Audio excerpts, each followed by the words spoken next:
Hey everybody, welcome back to Lead Therapy, and thank you so very much for taking time for tuning in to my video. I think the information that I'm going to give you is going to be game-changing in the firearm industry. The ATF is going to rewrite the definition of an AR-15 lower receiver. So before we go on with the video, I have to give a little bit of backstory. On December 18th, I made a video called Former ATF Agent, 60% of guns in America don't have a single part that is subject to federal law. And as of today, that video has over 375,000 views. In that video and another, I talked about former ATF agent Dan O'Kelly and how he was able to testify and win in court for the defendants that AR-15 lower receivers do not meet the definition of a firearm. I watched an interview that Dan Kelly did on the YouTube channel Gun Guy TV. They spoke for almost an hour, and in that interview he said that the ATF is going to rewrite the definition of an AR-15 lower.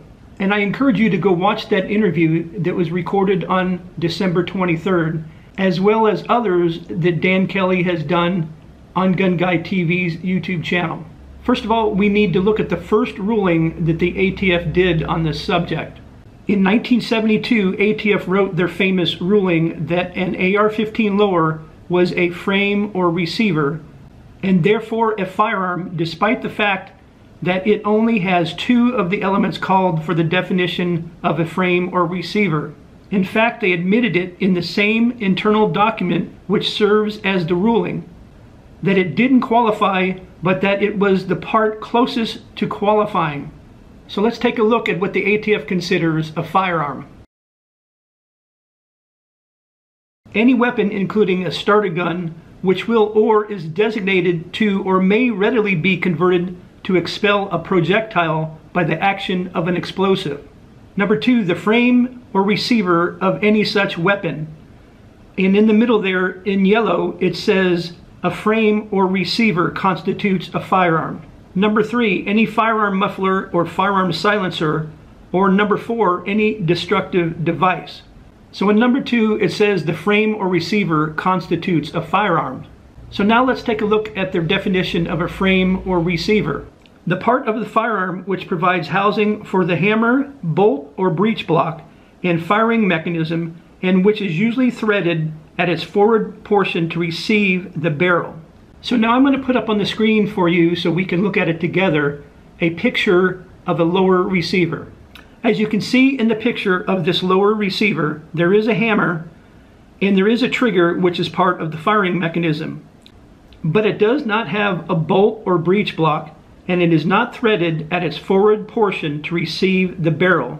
The last thing I want to cover is a case that Dan O'Kelly testified in 2019.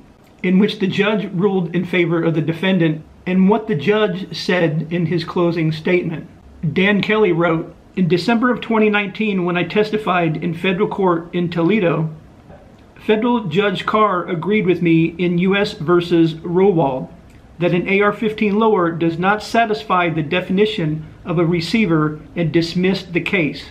He called the ATF's position on AR lowers plainly erroneous. He added that the ATF has a duty to fix the problem and that misapplying the law for a long time provides no immunity from scrutiny." And in the interview that Dan Kelly did on December 23rd, because of that ruling, the ATF is now going to rewrite the definition of an AR-15 lower. But according to Mr. Kelly, the ATF said that it's going to be 2 to 5 years before they actually change the definition of an AR-15 lower. And like I said in the beginning of the video, if you haven't watched my first video about Dan Kelly, you'll be able to watch it now if you click the icon on the screen. So thank you for watching the video. If you liked the video, please give it a thumbs up. Leave any comments if you like. Don't forget to subscribe if you haven't. And most certainly you can share any of my videos from my channel. And thanks for watching, and we will see you in the next video.